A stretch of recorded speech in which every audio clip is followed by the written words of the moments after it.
দোস্ত, তোর খবর কি? আর বলিস না রে দোস্ত, 3বার ফেল করেছি। এবার ফেল করলে আব্বু একটা রিক্সাওয়ালার সাথে বিয়ে দিবে।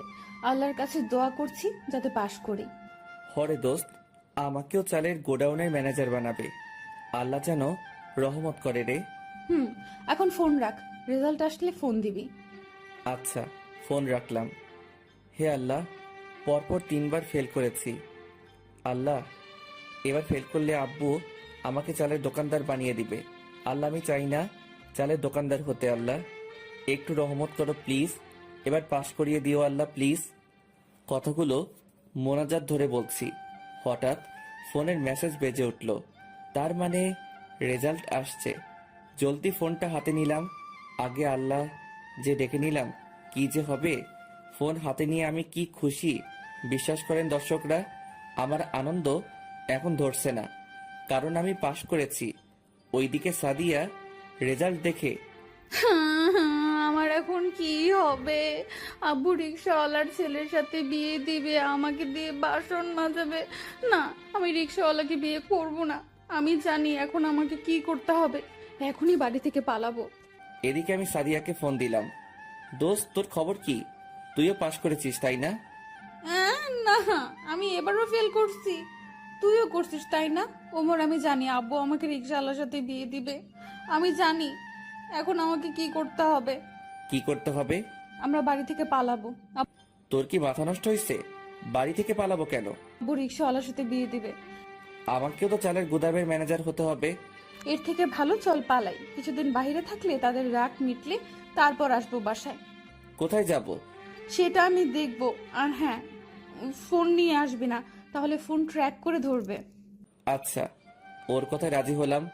যদিও আমি পাশ করেছি, কিন্তু ওর ফেল করেছে, তাই আমিও ফেল করেছি বললাম। কেন বললাম সেটা ধীরে ধীরে গল্পে জানবেন। ওহ রে, আপনাদের তো পরিচয়ও দেইনি। একা একা বকবক করছি। আমাকে তো আপনারা চিনেনি, তবুও নতুনদের বলছি। আমার নাম আরিয়ান ওমর। বাবা চাউলের ব্যবসা করেন, মানে চাউলের কোম্পানি আছে। অতটা ধনী না আমরা। আর এতক্ষণ যার সাথে কথা হলো সে আমার বেস্ট ফ্রেন্ড সাদিয়া। আপাতত এতটুকুই যথেষ্ট। এখন গল্পে আসি। ব্যাগপত্র নিয়ে বের হলাম, ফোনটা রেখে আসলাম। এসে রাস্তায় মোড়ে দেখলাম সাদিয়া আগে থেকে দাঁড়িয়ে আছে। এখন কোথায় যাবি? তুই আগে স্কুটারে উঠ। উঠলাম। এখন তো বল কই যাবি? চুপ করে বসে থাক, আমি যাচ্ছি। সাদিয়ার স্কুটারে বসে আছি, ও চালাচ্ছে। একটা মেয়ের পিছনে ছেলে। অনেকটা রাস্তা চলে আসছি। আমাদের শহর ছেড়ে এসেছি, আর পাবে না। ওই ওই, বাইক থামা। কেন, কি হয়েছে? থামা বলছি, থামা থামা। কি সমস্যা তোর? তুই এখানে থামালি কেন? এখন আমরা অনেক দূরে চলে আসছি, শহরের বাহিরে। আর খুঁজে পাবে না। কিন্তু আমরা কি ঠিক কাজ করছি? তাদের না বলে চলে আসছি। তারা তো অনেক চিন্তা করবে। আর ওইসব বিয়ের কথা এমনি ভয় দেখানোর জন্য বলেছে, যাতে ভালো করে পড়াশোনা করিস। কিন্তু তুই তো ফেল করছিস। তুইও তো ফেল করছিস, আর এত রাস্তা এসে বলছিস চলে যাবি? যা তাহলে, আমি একাই চলবো। দেখ, পাগলামি করিস না। চল বাসায় যাই, বাবা মা চিন্তা করবে। তুই যা এখান থেকে, যা। আমি একাই যাচ্ছি। আল্লাহ হাফেজ। দেখ, পাগলামি করবি না। তুই ভালো করে জানিস আমি তোকে রেখে কোথাও যাব না। তাহলে বকবক করছিস কেন? চল। আচ্ছা, কোথায় যাবি এখন তো দয়া করে বল। রাত তো নেমে আসবে, এখনই পকেটে বেশি টাকাও নেই যে হোটেলে যাব। আমার একটা ফেসবুক ফ্রেন্ড আছে, ওর বাসায় যাব। আগে থেকে বলে রাখছি। ছেলে না মেয়ে? মেয়ে। ঠিক আছে, এবার তুই পিছনে বস, আমি চালাবো। আচ্ছা চল। বাইক চালাচ্ছি, সাদিয়া পিছন থেকে করে হাত দিয়ে বসে আছে। আসলে আমরা অনেক বেশি ক্লোজ বন্ধু, একে অপরকে ছাড়া অসম্পূর্ণ। কই রে তোর ফ্রেন্ডের বাড়ি?